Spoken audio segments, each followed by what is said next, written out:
Benjamin Netanyahou n'est pas entouré de personnes fidèles, fiables et loyales. Bien au contraire, ce ne sont que des opportunistes et hypocrites. De ce fait, émotionnellement, il n'approuve aucune empathie envers quiconque, même pas sa propre famille, aussi proche soit-elle. Et il use d'une capacité de manipulation performée depuis bien longtemps. Détaché des actions qu'il entreprend, mais motivé par une fervente croyance historique associée à sa culpabilité de fautes passées. Persuadé que pour faire acte de rédemption de ses actions graves passées, il doit bibliquement éliminer les démons, donc un peuple, selon son interprétation de la Torah. Tout ceci n'a fait que d'alimenter sa rancune et son désir de vengeance religieux, tel un fanatique. Il n'a donc d'égard que pour lui-même et personne d'autre. Sa croyance, sa religion le guide dans ses choix, dirige ces derniers. Benjamin peut avoir des réactions impulsives si qui que ce soit ou quoi que ce soit se met en travers de ses projets, de ses actions.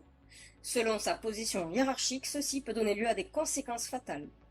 Il a le souhait d'initier les hommes à ses croyances, les convaincre, les formater et les façonner, en quelque sorte sur ce qu'est, selon sa vision, un homme, sur la façon dont il doit agir et se comporter, mais également d'appliquer la loi du silence, du secret, de la discrétion et du mutisme autour d'eux, tels des agents secrets dissimulés partout, mais pas les femmes.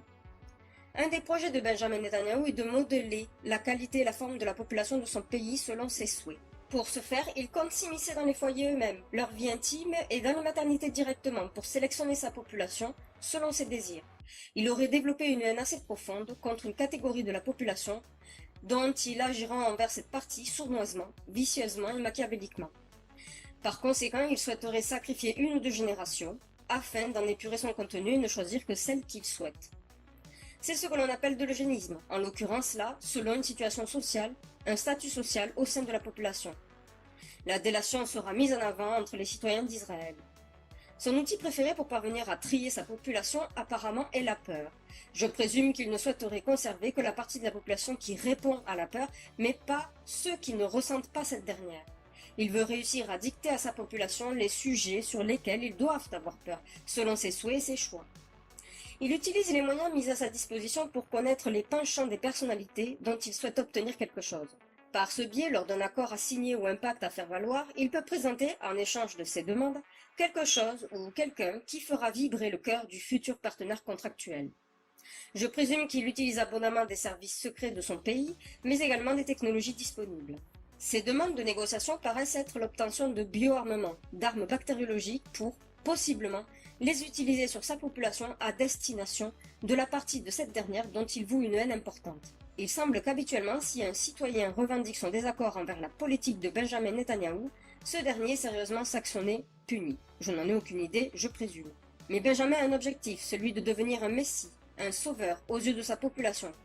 Et pour ce faire, il prévoirait d'épargner de sanctions ceux qui ne suivraient pas la politique qu'il mène, précisant à ces derniers de parler autour d'eux de sa grande mansuétude afin que le plus possible portent une vision différente de leur président et finissent par le soutenir plutôt que de le combattre. Il veut être perçu religieusement comme le sauveur. Ajouté à cela, il semble être absolument déterminé à parvenir à ses fins, quelles qu'en soient les conséquences. J'espère que mon partage vous a plu. Je vous invite à vous abonner et à activer la petite cloche des notifications pour être averti de mes futures vidéos. N'hésitez pas à cliquer sur le pouce bleu et à me laisser un commentaire dans l'espace concerné si vous avez apprécié le contenu. En plus, ça m'aidera beaucoup. Le sujet plus détaillé et complet du résumé que vous venez de voir se trouve en cliquant sur le lien au-dessus de cette vidéo. Je vous dis donc rendez-vous au prochain sujet traité. Bisous.